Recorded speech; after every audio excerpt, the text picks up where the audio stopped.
Hello, everyone. Welcome back to I See What You're Saying, the Disciplined Listening Podcast. I'm Michael Reddington, and today it is my pleasure to welcome our next guest, Chris Barron. Chris is an amazing guy with a tremendous set of experiences and stories, and I'm super excited to share them with you all today. He is the founder of Frontier Films. He spent over 15 years traveling the world, visiting crazy and remote locations to film scientific and nature documentaries for channels like the BBC, National Geographic, Disney Plus, and more. And he's leveraged all of that experience to also launch his podcast, No Ordinary Monday, where he interviews people with their own crazy stories that he edits together to share with his audiences as well. He's a great guy with tremendous perspective. I'm so excited to share it with you all today. Thank you for being here another week with us. Please, while you're here, take a quick moment to like the show, share it with your network. Certainly, please subscribe to it and leave us your feedback. We really would love to hear from you. This conversation is going to go in a ton of different directions, and he's going to share a bunch of cool stories. We're going to talk about, really at the start of the conversation, how spending almost 2 decades looking at the world through a lens has impacted how he observes the world around him. He's got some really cool perspective.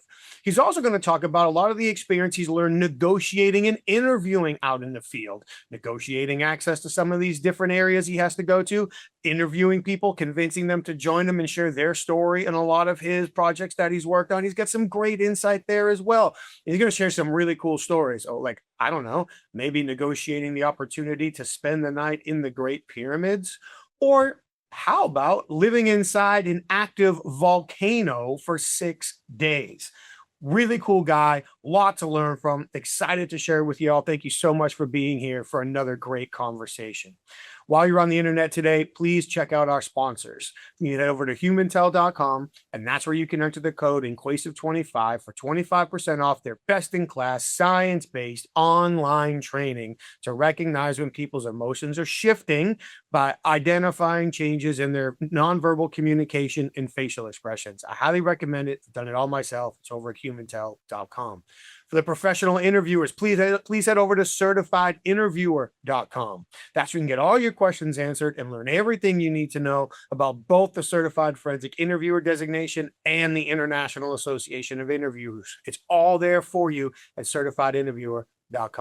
And finally, while you're online, we'd appreciate it if you checked out Inquasive.com to learn more about the programs our clients ask us to custom facilitate for their senior leaders, sales teams, HR teams, and more to teach them how to uncover hidden value in all of their high impact conversations. We really appreciate you being here week after week. So now, without further ado, I introduce to you Chris Barron. Hello, Chris. It is so great to meet you. I appreciate you coming in from the other side of the world today. Thank you very much. How are you? I'm good, Michael. Thank you so much for having me on the show. Oh, it's my pleasure. It's always kind of a kick for me when, like, I'm just getting my day started and I'm talking to somebody else who might be like, yo, can we wrap this up so I can go to bed here? But I'm all good, man. I'm a night owl. Again, being like, I'm in Indonesia at the moment. I've spent 5 years in Singapore before that. I'm used to, as I said, like wrapping up my day while everyone else that I'm working with is starting their day. So it kind of forces me to be a night owl now. So it's all good. Well, I appreciate you working me into your night routine, man. Thank you. And as we were talking before we hit the go button on this thing, I'm really fascinated with what you do. And I could probably bore you to tears with questions for the next day and a half, but all the different aspects of what you do. But for me, anytime I have a chance to have a conversation with somebody who sees the world through a lens, and I don't mean that metaphorically, like you very literally spend your time going to new places, working with new people, capturing other people's stories and experiences. And for someone who's fixated on observation, I find that fascinating. So if we can open up here, I would love to start by asking you, how has viewing the world through a camera lens changed how you listen to and observe the people and world around you? Yeah, absolutely. I mean, again, I think telling human stories, especially through a lens, it's a huge responsibility, actually, because you are interpreting, at the end of the day, you are interpreting someone else's life or story or whatever it might be, whatever you're filming. So you do take it with a good, deal of responsibility. But I think to answer your question about how filmmaking sort of affects how I observe the world, I guess I'm going to break it down a little bit into sort of the maybe the professional side of things and maybe the personal side of things. Because Yeah. professionally, like, you know, people think of filmmaking as, oh, you're just in the field with a camera doing something. But actually, it's a much bigger task than that. You've got to, find access to locations and your people to convince them to come on camera. B, you've got to then be in the field with them filming and convincing them, getting performances, getting the story. And then C, you've got the editing phase where, you're not doing so much of the listening, observing. Of course, you're doing that, but actually you're trying to then figure out how the audience is going to be doing that. You're basically presenting something to the audience that they're going to listen and observe to. So how are they going to interpret all that? So I think when it comes to that first part, like listening and observing to the world, you really have to work hard a lot of times trying to get people, convince them to come on the show. So it might be, again, I'm quite lucky because I'm not doing like investigative documentaries usually. That's really hard. You're trying to get people and criminals or police officers or lawyers to talk about cases that are really tough. I have the luxury of saying, you've got your scientist, you've got a great job, or like, I'm just going to come and ask you about your profession and the thing you do all day, every day. But sometimes, I get into situations where I might have to negotiate access to a particular location. I've got one distinct memory of doing a show for a National Geographic channel where we were in Egypt. And I think the exec producer, or maybe even one of the contributors, we were filming with an explorer and his cousin, who is a famous actor, a guy called Joseph Fiennes, who's in Shakespeare in Love and, Handmaid's Tale. People won't recognize his name. But we were going through the pyramids of Giza, and they said, yeah, how cool would it be if we could like spend the night inside the pyramids? And like, yeah, it's a cool idea, but then it fell on my shoulders as the producer to like, okay, so one of the most famous landmarks on the face of the planet, and some two guys want to sort of like, set up camp and spend the night in there. So it was my job, we did a recce scouting trip before the actual shoot itself. So I went over there and did a bunch of negotiations and stuff. But I sat down with the guy who runs the runs the pyramids of Giza, and it was one of those things where you've got to be really careful because you're dealing with a different culture. His English wasn't his first language, but his English was very proficient. I was sitting with a fixer who was helping me to sort of navigate the situation. But like, you're not always going to be welcomed with open arms. So I had to go into the room and very much sort of like judge the situation. As is this guy warm? Is he cold? Is he happy to see me? Is he not happy to see me? Is he going to be a hard ass? Is he wanting to get something out of me? Does he want money? Does he want something else? So through the whole conversation, I'm trying to sort of like navigate a very tight rope because easily he could just be like, nah, this is not worth my time, not worth the hassle. Why would I stick my neck out for these guys when probably it's going to go on TV and maybe someone will get me in trouble? So it's trying to sit down and then observe his body language, and then just try and eventually, long story short, we were successful in getting it, which was a huge relief walking out of that meeting. But it came down to a little bit of negotiation, a little bit of money for a location fee. They didn't get to sleep in the pyramids, but we sort of like negotiated. I think it was like maybe like a 3 a.m. cutoff or something. So we got them in like as the pyramids were closing, sun was setting, and then spent like a good like 5 or 6 hours through the pyramids of Giza, like the entire thing to ourselves, which was essentially like overnight, which was freaking cool. So a lot of those situations where I'm negotiating access, I've got to read someone and be like, okay, what is this person really trying to get out of this, and put myself in their shoes and try to anticipate what they're after, and then walk towards it from what I can offer.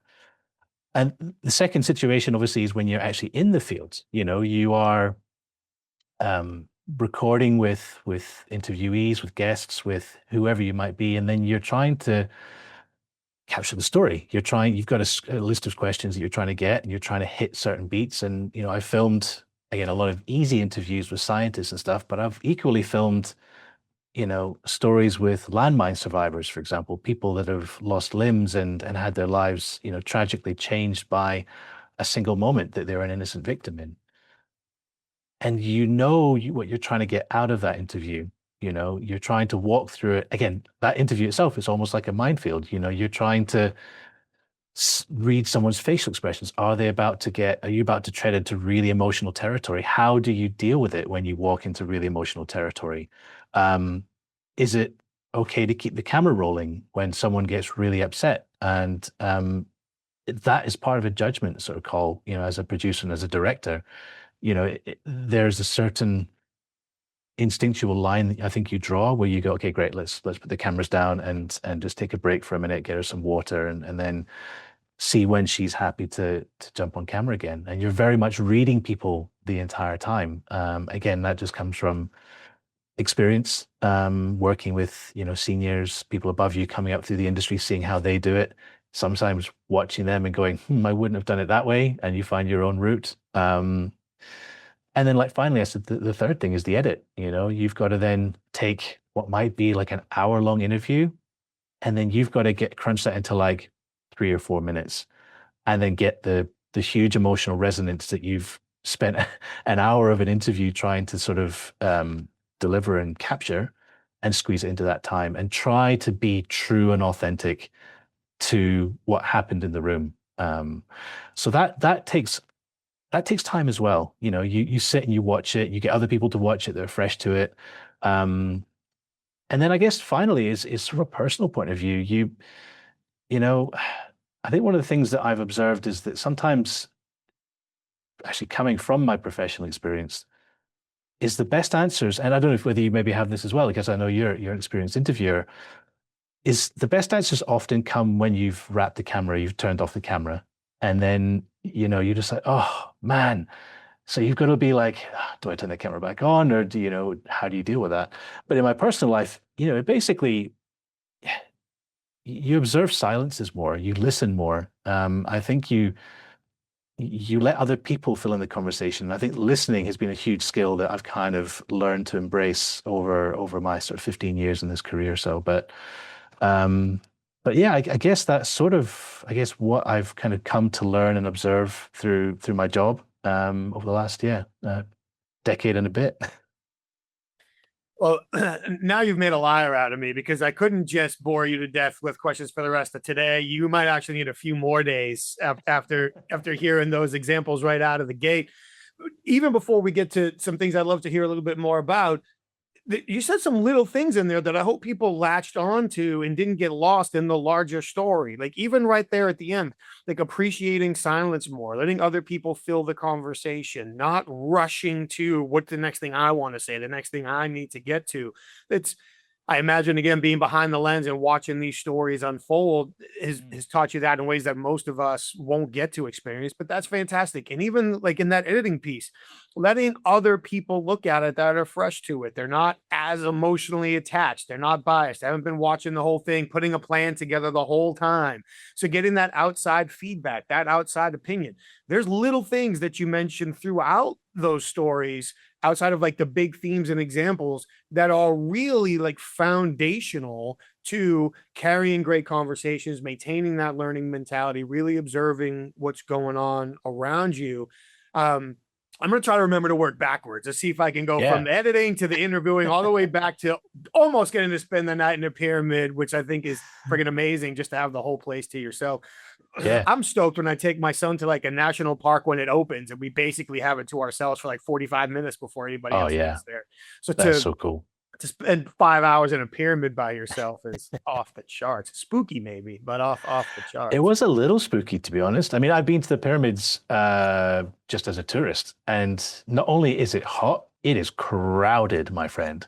It is like, you got queues of people waiting to go in. You're going to go in there, it's cramped space, you're ducking under areas, and it's hot. But we were in there, it was a nice temperature, it was kind of cooling off in the night, and there's like basement areas that are slightly off limits that we negotiated access to. And yeah, honestly, one of those real sort of like pinch me moments. And I've had many of those in my career where you just like, I cannot believe I get paid to do this. That's amazing. So a hard pivot back to the edits, and then we'll come back to the pyramids. I Yeah. promise. Trying to keep things sort of linear here.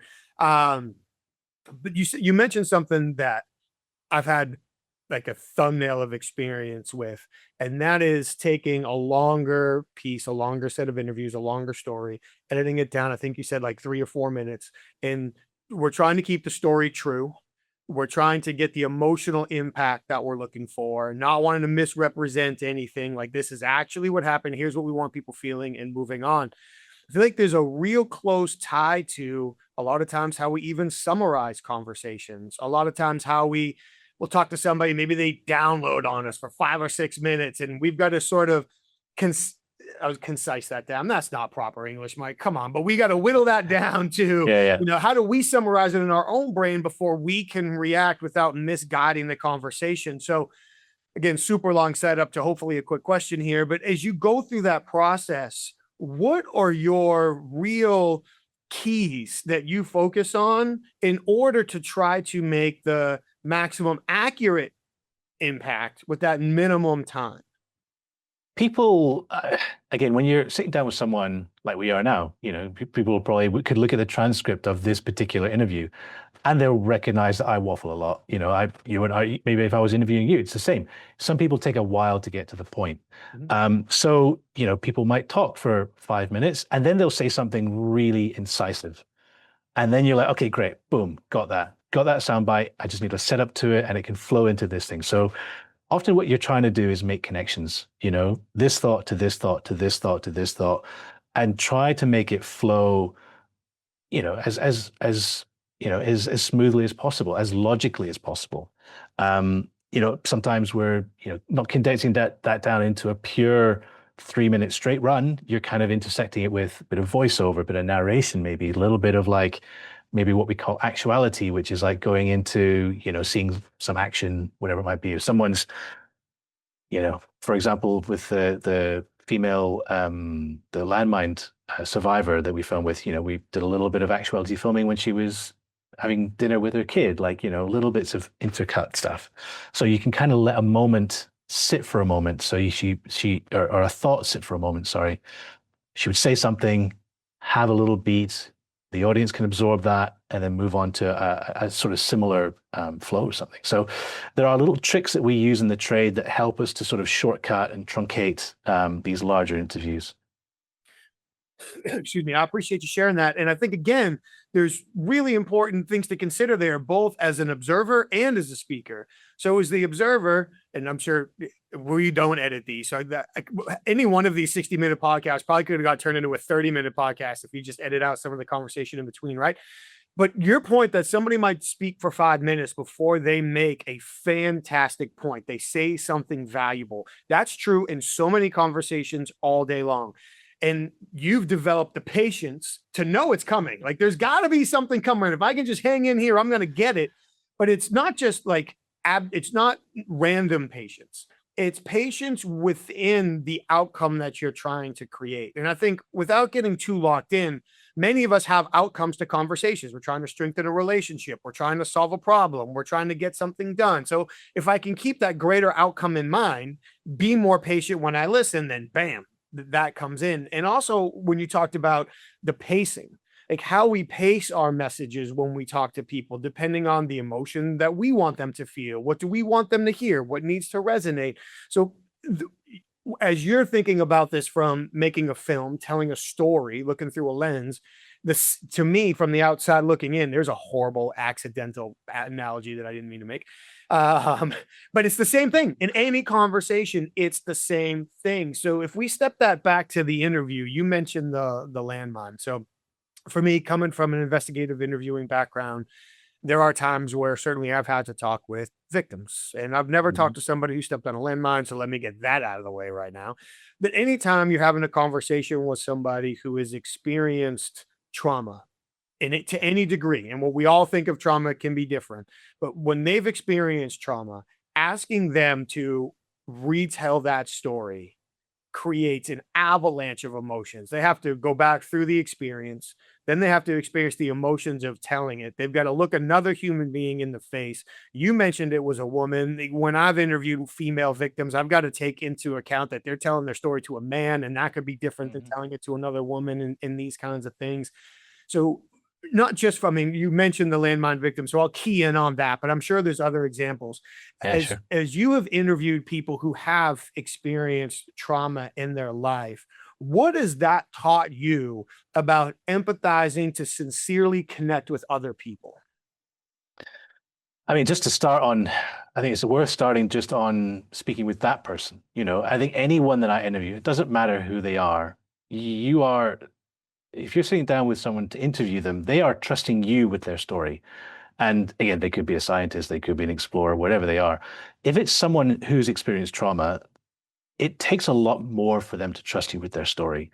So that, for us, we take that a huge amount of care with someone like that. We will, again, that person was not just a victim, but someone who didn't speak English. So it was through an interpreter as well. So it's another layer of, challenges in that conversation. But we made sure that we had a lot of time speaking with her beforehand. We built trust with her. I think that is a huge, huge part of the job that I do when I sit down, and probably to a degree you as well, is building rapport and trust with someone. Because again, it doesn't matter if you're telling your story to a camera lens or telling your story to, a forensic interviewer, you're still releasing your story and hoping someone is going to be doing it justice or not doing harm with it. So we spend a huge amount of time making sure that person is comfortable, and there are guardrails in place. If they don't feel comfortable talking about something, there's no pressure. Absolutely no pressure. Don't talk about it. If we get into some difficult territory and you want to take a break, that's fine. If you want to stop, that's also fine. So we make sure that everything is on their terms, so they are completely comfortable, and they are the ones in control of what they release, So I think that's a huge thing to say. And how does that, just remind me of your initial question again? Getting back to developing that sense of empathy as you're talking to people who have been through trauma. And I love what you said, and I'm not going to further take you away from your train of thought, I promise. Okay. But that they're trusting you with their story. So how do you build that rapport? How do you earn that trust? So I love where you went with the answer. The initial question I thought was using empathy, not just as a tool, because I don't want to make it sound like it's cold-blooded, but as you've talked with so many people in so many scenarios, how has that impacted your ability to empathize with others in order to earn that trust? Again, I think naturally, I don't know if I want to take this story all the way back to the beginning, but like of my life is I grew up in many different places. I was born in Australia, but I grew up in the States. I grew up a little bit in Dubai. I grew up a little bit more in Scotland. Each of those is a wildly different culture and different peoples and whatnot. So from a very early age, I was, being immersed in different people, different cultures, different perspectives.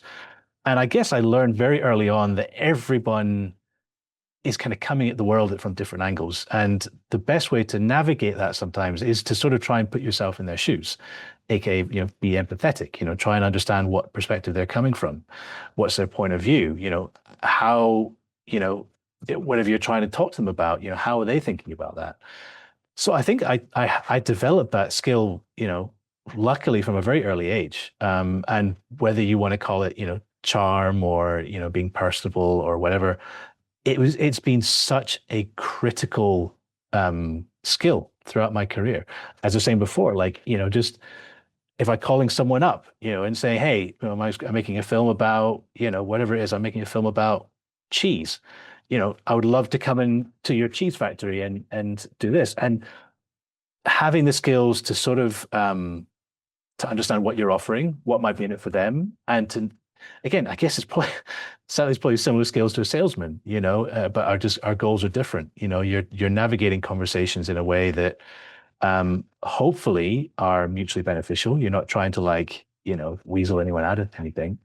But I think empathy has been something that it's not something I've had to learn for this job. It's something I've just refined, I think, over the course of this career.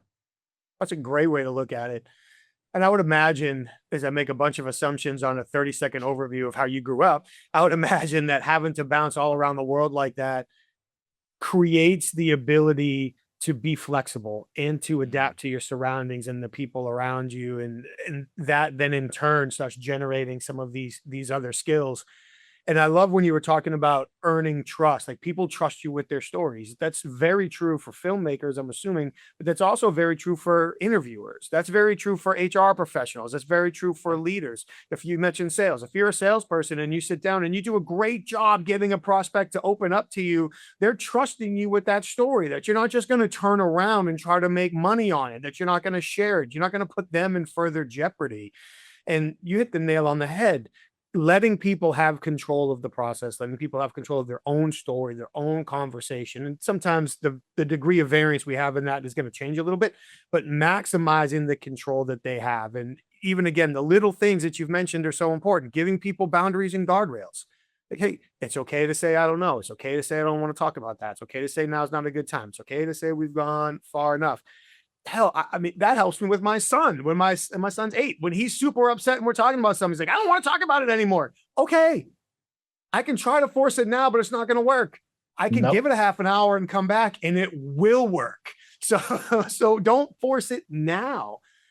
So you've had, And not to sort of go too far, but into my backstory. But I actually did a sales job, before I was a filmmaker. I did 9 months in scientific sales. I was a scientist, before I got into filmmaking, and so I did 9 months selling consumables, scientific consumables to labs. And I remember a very clear conversation, kind of going to what we were just saying about boundaries in the sort of training module. And there was a trainer, and the sort of theme of the discussion was, when does no mean no? Or how many, how far do you push it? And I was like, I don't know, maximum, probably two, maximum three. That's where I'm going to stop. And he was like, no, there is no number. You just keep finding ways around the no. And I was like, probably that was my first red flags. I probably shouldn't be a salesman. But I was like actually getting a little bit combative in this conversation, because I was like, if you're doing that to me, and I've told you no twice already, and then you're saying, yeah, but I'm like, I'm not interested, dude. Like, if you keep pushing it, I'm actively now not going to buy your product because you're being pushy. So, like, I think that's where, as I said, different careers have different approaches on how they do it. And if maybe I was a better salesman, I would have maybe seen that there are better techniques around that. But that was just my personal opinion in the moment. yeah, there probably are better techniques around that. I can understand the mindset of, it's our job to work through it. Sure. Cause it's like, think about investigative interviewing. If we stopped every time somebody said I didn't do it, nobody would get a truthful confession, right? Because everyone's Yeah. supposed to at least once say I didn't do it. So it's how do we work through that? But yeah, continuing to directly challenge no's is probably only going to create an adversarial relationship. There's other ways to work through that. And generally, if you leave yourself a little bit more of a runway and have a more strategic approach, it gives you more alternatives, which is a pretty good segue to get back to negotiating. So you mentioned negotiating many times, most exclusively, of course, when you talked about bartering some time in the pyramid, which is still pretty cool. But whether it's the scene access, or whether it is getting people to come on camera, or I can only imagine. But I'd like to go back to the pyramid story just for a minute. If you have others that you want to share, please do, because Sure. you've been to all kinds of crazy locations all around the Yeah. world. I don't want to just hone in on one and rob you of the opportunity to share other great examples as well. But there were so many variables in there, like you said, from the cultural differences to the fact that the guy you had to negotiate with had 100% decision making control. Like, you had no leverage, you had no end. Like, you literally had to go in and influence person to person in order to make that negotiation successful. And then, even when I think I heard from the outside listening in, was having, like, being adept enough to say, okay, well, wait a minute, if he's not going to spend the night, can we get a couple hours in there alone in the dark? Yep. Because it basically tells the same story. So my people are going to Exactly. be thrilled that they get 6 hours in the dark alone. This guy is going to be cool because he doesn't have to tell anybody, yeah, I let him spend the night. So Yep. win-win, I think, is a cheesy Win-win. phrase, but everybody literally gets to save face and gets what they want out of that. So to the degree that, I don't know how long ago that was, but to the degree that you can recall sort of how those conversations went, how did you balance the story you wanted to tell, the video you were trying to make, versus the dance that you had to complete with the man you were negotiating with? Again, filmmaking is a again, probably like many things, marriage or whatever, is about compromise. You're always adapting to the situation. And the story, there's an old adage in filmmaking, is you make a film three times. You make it when you first write it, you make it again when you film it, and then you make it a third time when you edit it. And each one of those times you're compromising and adapting and evolving. So like, again, when we went into that interview, the goal was, we've got sleeping bags and we want to, set up camp in the thing and sleep and wake up in the morning. That wasn't possible. So I kind of had to adapt to figure out what was possible. And if what was possible was going to be acceptable from an editorial point of view to my team, when I go back and say, hey guys, he's going to give us like 15 minutes after closing, and it's going to cost us like $10,000 or whatever, just throwing a number out there.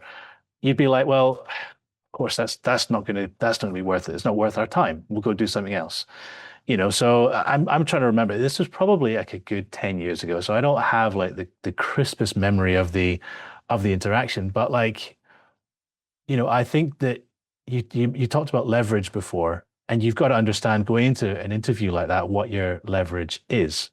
What weapons do you have to play with? What toys do you have to play with? And I was going in there going, great. We're coming in, we're a National Geographic channel, we're a recognizable brand, which comes with a trust and reputation. We're not going to go in there and, do silly stuff. We're not like, jokers or whatever. We're, a respectable group, and we come with that sort of, reputation. So he knows that, great, if I do say yes, then I'm not going to get some guy who's going to, destroy the place and put graffiti on the walls and kind of be disrespectful. Yeah, or just be disrespectful, because I'm trying to think whether we even had a minder in there. We probably did have a minder from the representatives. I wouldn't imagine they'd let us in there. They certainly have a lockable gate on the front, and they had someone, night guard to open it up and everything. The other thing I had was the fixing team. The local producers that we used are highly respectable, and they have influence, on certain. They've worked with these guys many, many times before. So there's a previous track record between my local producers and the guy that we're dealing with. So there's kind of like a, my friend, he's my friend is your friend kind of thing going on, rather than two cold people that this guy's never met going in, hey, this is what we want, kind of thing. So there's kind of an established relationship that we were piggybacking off. So there's all these little like, and we're not naive to these, bits of leverage that we have going in. We make sure that we have enough, tools in our arsenal that we go, yeah, we've got a pretty good chance of getting this. And again, I can't remember the fee that we paid, but it wasn't like, a crazy amount of money. It was kind of like, okay, great, that's an acceptable location fee that we might pay for, any, wonder of the world landmark around the world. So yeah, so it was, and again, culturally, you walk into an interview like that. I think we're pretty sure we had, we were in Egypt, obviously, so we probably had coffee, local coffee. We'd sit down first, and we don't do, you don't talk business. You sit down, and so, how are you enjoying Egypt? Oh my God, I've been to Egypt when I was a kid. I've come back now. It's such an incredible place. I can't wait to film this shoot. It's going to be so cool. We're going to do this. This is get him excited about the project at large, for him to go, okay, these guys are doing something kind of cool. Maybe we should be a part of this. So there's all these sort of like little tricks that, not tricks, but, just you're trying to be charming and convincing and personable and say, hey, this is a cool project. We've got A-list talent coming through Egypt, and we're working with the Egyptian Tourism Board, and we're working with National Geographic, and we're going to basically doing this amazing recreation of this expedition that Sir Ranulph Fiennes did 50 years ago. He's coming back. He's in his 80s. His cousin is this famous actor. Just really like, yeah, like geeing him up, getting really excited for this thing. And this is, we're starting in Cairo, and we're going to be episode 1. It's going to be right at the front. We've got all the drone shots and all this kind of stuff. So just using all the tools in the arsenal, but the big charm offensive to get that access. I like the phrase charm offensive, but even within that, to me, it sounds like you're using your strength as a storyteller to Mhm. generate influence in a place where you might not have really had it. So some of it is understanding the brand, National Geographic. Who are your allies? Like what's the group that you're building around you? So I'm using really trusted people that they know. Okay, well, if they trust them, they're more likely to trust me. So like you're building this around you, so it's not just you versus him. Like, hey, dude, what do you think? Yeah. And then when you have the chance, being respectful of their culture, having the conversation the way they want to have the conversation, and then telling the story. So there's layers to that. And I feel like so many times when people think about negotiation, I'm going to sit down with Chris. I'm going to ask him a couple of questions. I'm going to try to walk him down the road, and then I'm going to make offers, or this might be the wrong word. I'll make threats. Here's the good thing. Here's the bad thing, what we Yeah. want, what we want to avoid. And we'll start making trade-offs until we get no, like that's not it at all. Understanding the strategy going in. Who do I represent? Who am I bringing with me? How do they want to experience the conversation? Let's give them that experience. And by the way, I'm Chris. I'm a badass storyteller. So how do I work storytelling in to get him all geared up and say, yeah, this feels right. I want to help make this happen. I want to be attached to this. So I think that's a great example from start to finish.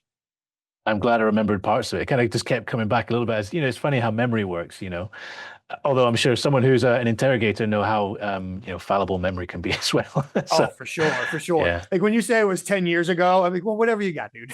Yeah, Like, I didn't make that up. I was just it sort of just came back as I yeah. was telling it to you, but it's been a while. Yeah. Well, but as you're re-experiencing it, then the Yeah. other pieces of the puzzle start to fall into it. So you sort of mentioned it as you went through. You've been to all kinds of crazy locations to shoot.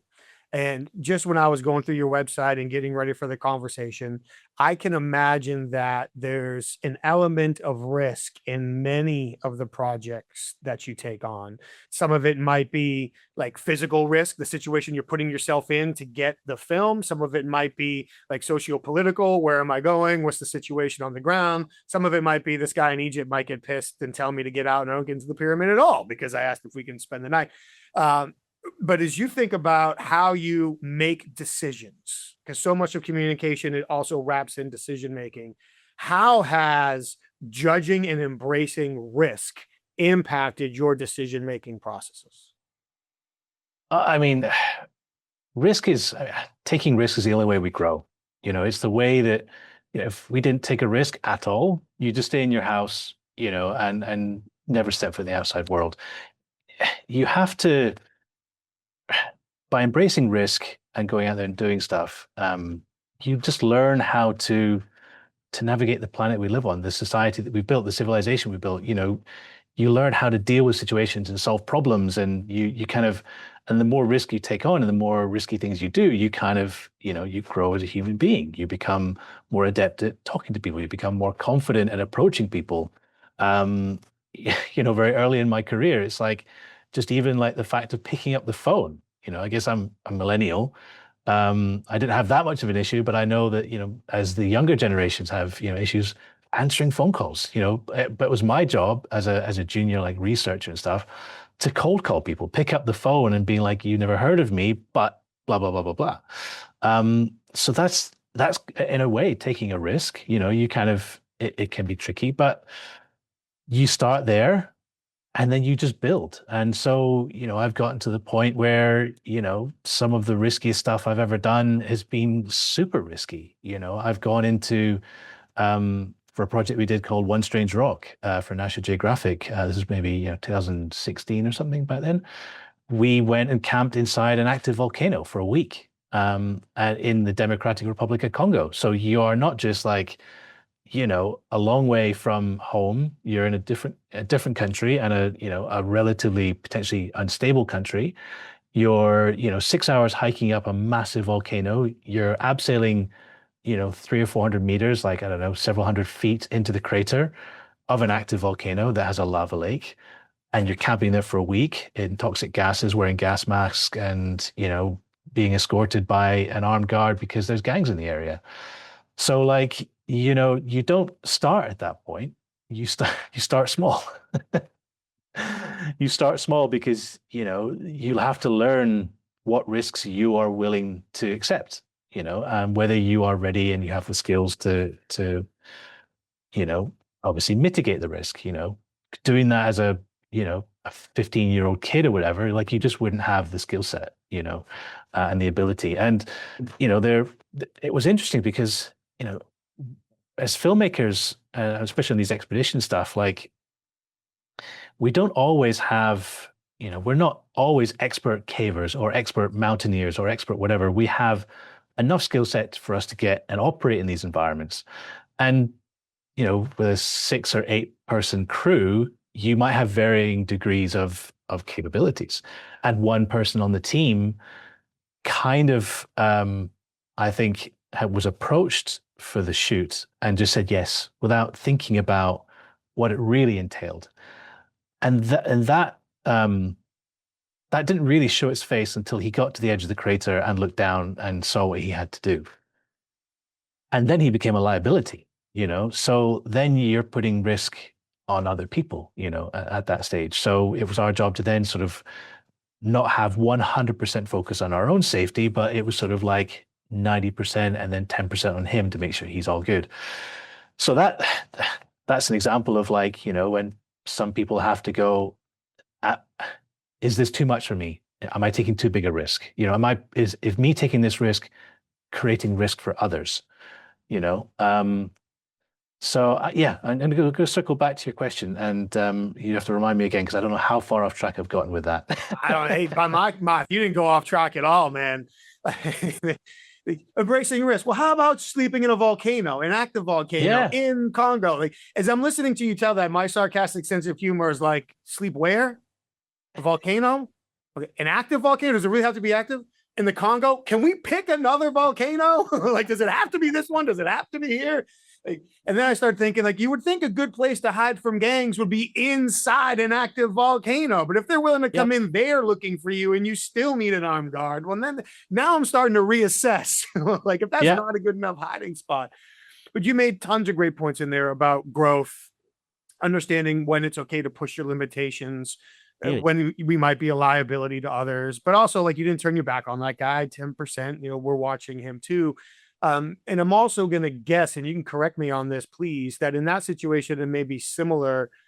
If it's new for you, there's somebody else who is not necessarily new for, and maybe you can watch that person and say, it's kind of like, if they're okay, I'm okay. Or if this is what they're doing, this is what I should be doing, and gaining confidence by figuring out who that other person is and then observing them. 100%. I mean, again, like just to step back a minute, like these shoots that we do, particularly those ones, and we were very lucky to have a good budget on One Strange Rock, which allowed us to go to those places, because going to the places, as you said, difficult terrain, logistically very complicated. We have like, I don't know, huge amounts of expedition gear on that shoot. I think we had to hire the local village of like 120 people to help us carry all the equipment up. You're talking like hundreds of meters of rope. I think he might have said it was like 2 kilometers of rope to help us all get down into the crater. And then obviously all your tents and your food, your expedition gear, your camera gear, your personal gear, generators for charging batteries, like everything that you can sort of imagine had to be accounted for. So the amount of resources that takes is a huge amount of money. And when it comes to that, when you're spending that amount of money, you minimize risk as much as possible. And you do that, as you said, by getting people that know exactly what they're doing. When you're putting people like me in who, can handle themselves in difficult environments, but I've never abseiled into an active volcano before, you find the guy who has the best skill set to help us do that. And for all those shoots, we sit down and plan meticulously for months in advance. So we had 3 safety guys, that were on that shoot, and they were incredible. I actually, on my show, I interviewed one of them recently, which is an episode coming out not too long, but they were insane. And as you said, you look to them. And we actually, had a situation on that shoot, which was unexpected and extremely dangerous. And so to give you an estimate, like you had asked the question, why go to this particular volcano when there are so many volcanoes out there? Figure you had options.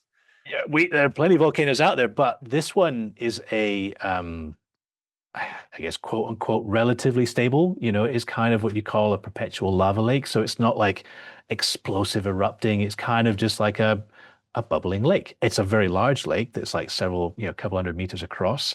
Um, but the mission was for the scientists that we're going with, the volcanologist, we're going to film him and taking a live sample, which is something they do from time to time to get fresh radioactive isotopes from the lava. So that was our mission for the shoot. Something stopped us completing that mission, and essentially, on the second night, we were supposed to be there for six nights maybe, and on the second night, we were kind of obviously marvel. Every night we'd marvel at it was very dark, middle of nowhere, but you've got this like otherworldly orange glow coming from the lava lake. And we're kind of like, again, to sort of give people a bit of a picture, like we're a step up, it's like an inverted wedding cake in a sense. So we're on this sort of terrace above the lake. And so we'd walk over there and look at it. And then the second night, we'd look over to the very far right of that sort of bottom layer, which was supposed to be, beyond the lake and very dark. Like there was a pinpoint of orange light coming from the other side. And the volcanologist went, that's unusual. We should probably keep an eye on that over the next sort of 24, 48 hours. And long story short, that orange point grew and grew and grew over those sort of 2 days to essentially a mini volcano that was erupting within the volcano itself. And this mini volcano may have been, I don't know, like quite large, maybe like 50, 60 meters in height. But it was throwing lava bombs the size of basketballs, like 200 feet in the air. Some of them were landing, close enough to our camp that we're like, okay, if this gets any bigger, we should probably think about evacuating. So not only that, again, sticking on the subject of risk, before that happened, we were still contemplating our mission of getting someone down there to go and take the sample from the lake because again, like this, we spent a huge amount of money like getting this story, and this was like a killer story for the show. We couldn't come back without completing the story. So we had our lead safety guy on ropes about to go down onto that sort of bottom terrace from which is sort of like a walk over, old lava to get to the edge of the lake. He's on the ropes. We've got a spotter, which was actually his brother, one of the other safety guys, watching him, but he also had a very clear line of sight to that sort of erupting vent kind of thing, which kind of create this big cone, which was kind of just spluttering lava, just on itself. And the rest of the crater was perfectly safe. So our guy was on the edge of the thing, about to go in. Got our cameras right. We probably faff with our cameras as we do with filmmakers quite a lot for probably like a good hour. We're just like getting shot right, getting the lenses right, blah, blah, blah, blah, blah. And I think that may have saved this guy's life because what happened was he was about to go down, cameras were set, rolling, about to call action, when his brother gets on the radio and just said, stop, stop, stop. And essentially what had happened was the bottom of that cone had completely collapsed. And then lava was now flowing freely across that whole bottom level of the crater. And so where that safety guy was going to be standing within minutes was now just lava, and his nylon ropes wouldn't have lasted and he would have been stuck. We couldn't rescue him. And so, that was a very risky situation. And this guy is like a, professional safety officer and, but again, he was himself surrounded by people that he trusted to know what they were doing. And we had all the right things in place. And, no one was injured, thankfully, in that shoot. And we cut it short, and the director and I found a way to fix the story. And we all got out of there. Probably, I think we evacuated a day or two early to get out of there. But it was, I've got this fantastic photo of me, one of the last to evacuate from the crater, which I can share with you. You can put on your socials, whatever. But yeah, that was an extraordinary experience. Yeah, that'd be cool. I'd love to see that. From the safety of my own office, I'd love to see that.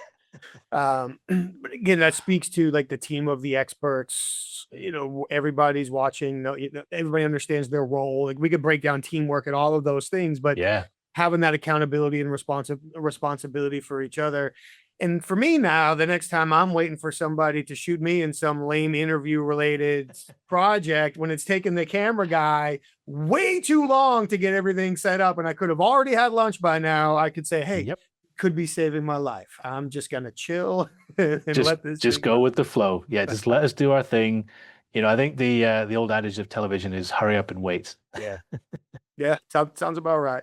Yeah. Um, in situations like that, one of the questions I love to ask people is how did they learn to stay calm? And I'm sure preparation is part of it. I'm sure experience is part of it. I'm sure trusting your team is part of it, all of those things.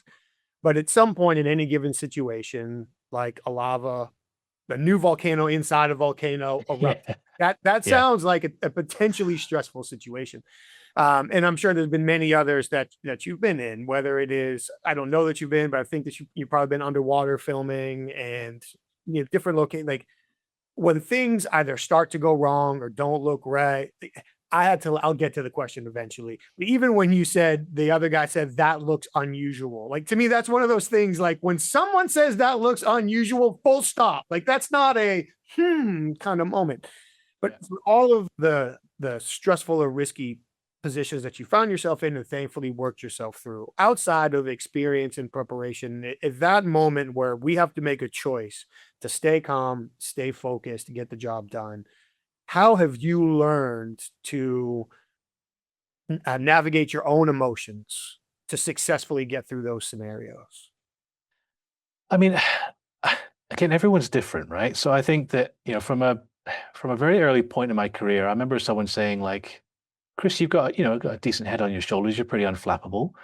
And this was way before I was doing like probably even international shoots, because any shoot can be stressful. You're always up against the time and the clock and you got to get stuff done and it starts raining and now you're delayed and it's always stressful. So from a very early point in my career, it's just a problem to solve, right? It doesn't matter whether it's, a flight being delayed or you've now got to evacuate a volcano, but still like navigate the story so you don't come home with an empty, without the goods.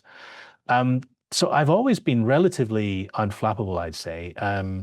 I mean, there have been, I mean, that situation was, again, I think to put it in context, like that situation, I didn't feel stressed at any point because I knew I was surrounded by guys that knew exactly what they're doing. We had a professional volcanologist, highly experienced, knew what he was doing.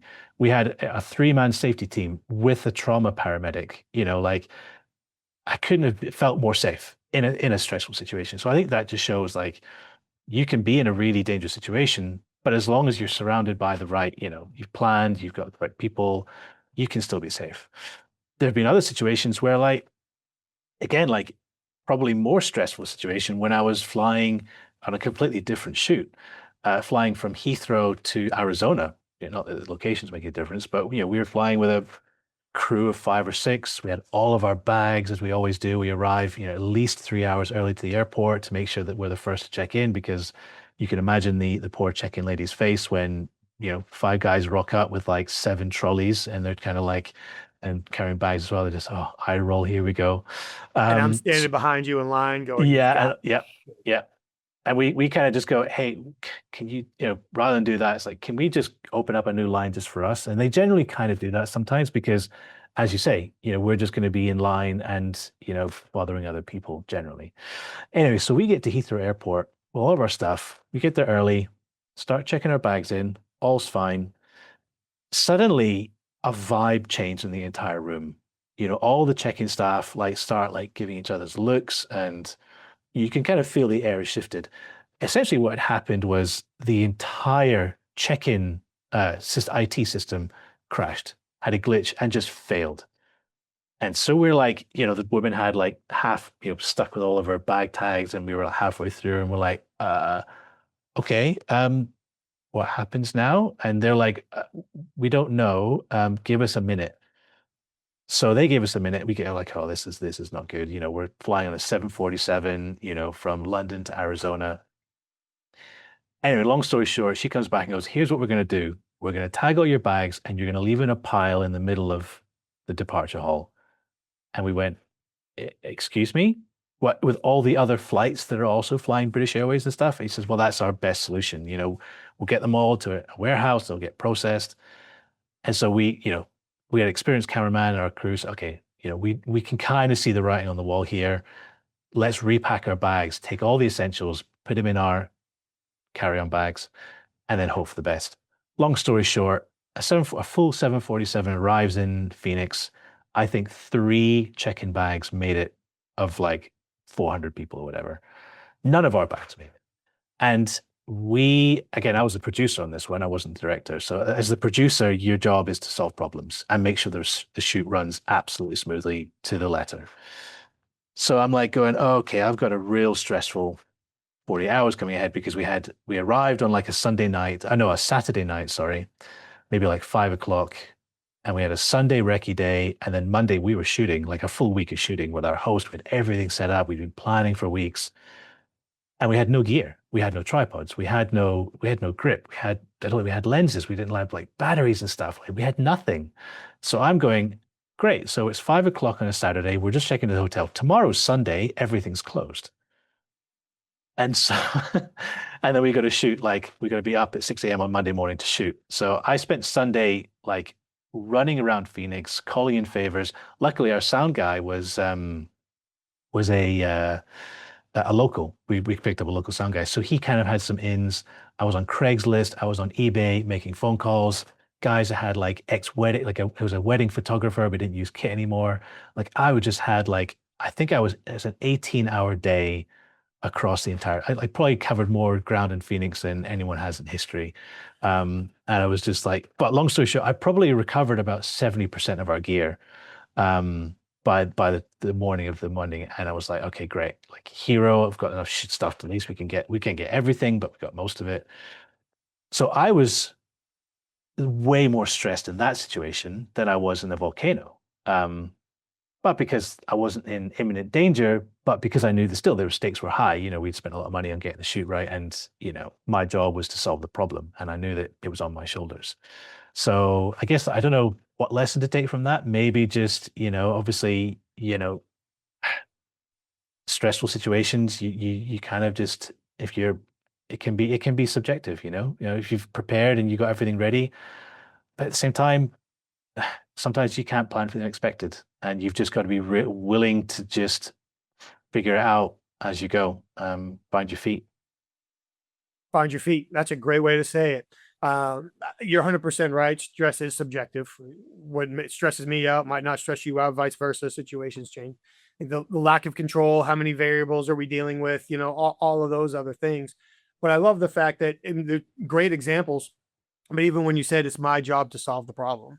So some of it you solved in advance. How many times have we been in a situation where we didn't see the writing on the wall, didn't make any adjustments, and then the problem we have to solve is even worse. So you see the writing on the wall, you pack what you can, and when you get on that plane, I guarantee you were already thinking about what am I going to do if I land in Phoenix and I don't have my gear. So I'm going to guess London to Phoenix was something like a 12-hour flight, give or take. So you basically had a day to figure out what's my plan of action with internet access. You had a day with internet access before these wheels touch down. What's my plan and what am I going to do? So you had situational awareness, you had anticipation, you had experience. And I love how you said it's my job to solve the problem.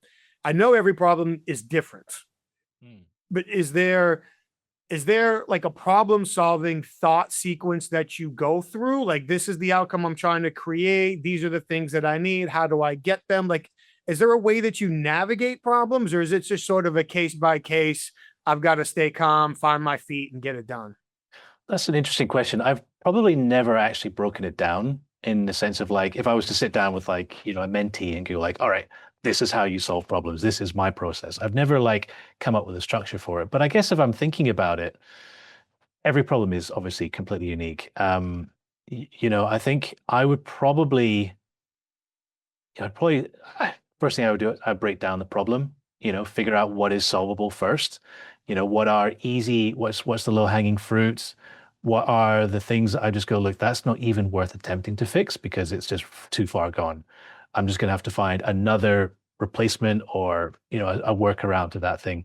And I probably would sit down and I really enjoy, that's why I really love producing side of the job as well. Like, I'm not just a director, but I'm also a producer. And it's super fun to be thrown, and there's all kinds of problems we face in the shoots. And I just love breaking it down. I love breaking it down, working through the problem, finding a logical solution, often that you probably never even dreamt of. There are often ways that you come up with solutions that are way better, than actually, something goes wrong and you actually, this happens actually quite a lot in shoots, is that you have something that throws something out the window. But I think sometimes the less budget you have, the more wiggle room you have to find those creative solutions. If you've got lots of money, you just end up throwing money at the problem and then just going, just buy a solution rather than actually thinking about how do I find a better way of, navigating this situation. Um, I'm trying to think of a good example of what I had in my career. I've got a relatively funny one. Again, it was kind of this is back to I was in Houston, and I think it was a shoot we were doing about the human brain, how the brain works, and all this kind of stuff. We were doing an episode about the subconscious mind, and this particular story was about how we're always on autopilot. Unless something, we don't really look at the world. It washes over us. But there's always a part of your brain that is sort of watching for an anomaly. And as soon as it sees that anomaly, it wakes you up and goes, oh, look at that, that's an anomaly. And I don't think we'd solved the problem in advance of what we were going to do, between myself and the director. I was the producer on this one. And then I think we had he woke me up at about my call time was maybe like 7, and he knocked on my door at 6:30. He's like, I have an idea. This is what we're going to do and how we're going to sort of make this story better. Because I think we had a story before, but it just was like, no one was really happy with it. Long story short, he says, right, find me a costume shop ASAP this morning because I want to be shooting by 9:30 because it's going to get really hot. We're in Houston in the summer. I have a great idea. And I'm not going to tell you the idea until we kind of get to that part of the story. But he said, find me a costume shop as soon as you can. Call him, try and get him to open early if you can. Otherwise, we'll just go there. I'll get the crew to the location. You go to the costume store. And so I get there. Guy was, opening up. I go, I need a costume for this. And I told him what we were doing. He says, he just laughed because you kind of get that a lot of times when you get TV people coming out, like you just come up with the most random stuff. You want to do what? Okay, whatever, you weird TV person. Anyway, so I come out, I look through the costumes and I find a bumblebee, like a full-size bumblebee costume, and then with a briefcase. So I grab this costume, make my way to the shoot location, and then the director says, okay, great, here's what we're going to do. You are going to, it was kind of, I think the only permission we could get was in this sort of like slightly rougher part of Houston. It was sort of like industrial, but it kind of provided like a crossroads, with lots of traffic going either way, but with a traffic light so people were stopping. He says, you're going to get in the bee costume and you're going to be walking up down the street. You're going to be standing on the street corner and we're just going to be filming people looking at you like, what the hell is this crazy guy doing? Because we want to capture that moment that people get woken up from their autopilot. So I was like, okay, that's hilarious. Let's do it. And so, yeah, so basically that's what I did. It was like 10 o'clock in the morning, running up and down Houston. And there's one particular memory of like one car, which is all beat up, and then a bunch of guys in there, like open the window, a bunch of smoke coming out, that kind of thing, like loud music playing. And the guy in the passenger seat just jumps out the car at the traffic light, runs up to me. I didn't know if he was going to hug me or stab me.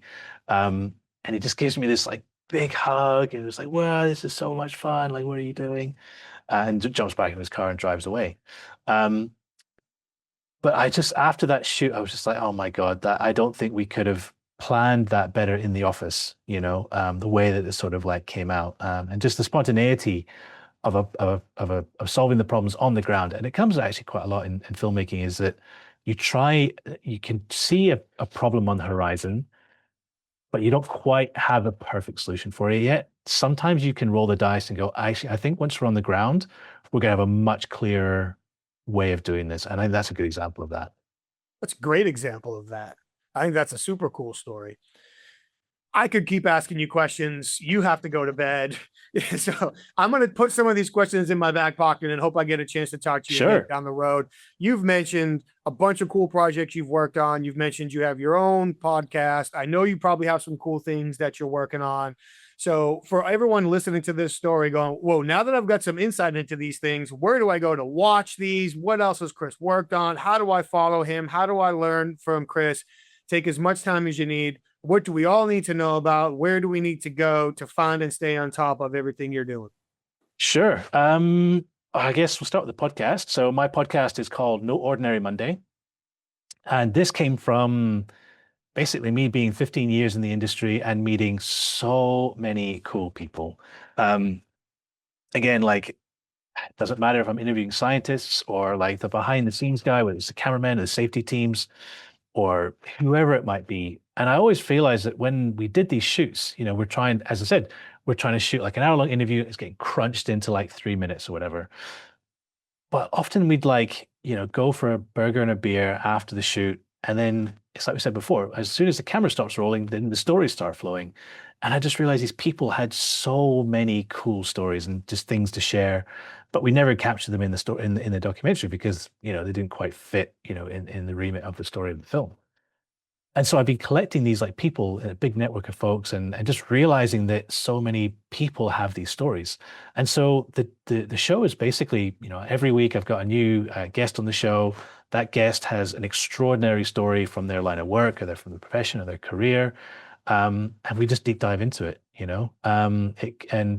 This morning I was interviewing a volcanologist who was sort of the point person for the 2019 explosion in New Zealand, where people tragically died on that island in White Island. I've had everything from firefighters. I've had bush pilots, parapsychologists who are like get into the science of like paranormal activity, and their stories are like, this is the story that really made me believe, without a shadow of a doubt, there's something else going on from a scientific perspective, not like the sort of like woo-woo ghost hunter stuff, but like, no, he's a scientist. Um, I've had people that have, again, uh, mass experts in their fields, and we kind of not only do we talk about that, extraordinary event in their career, we kind of then, contextualize it. How do you get into this job? What's it really like behind the scenes?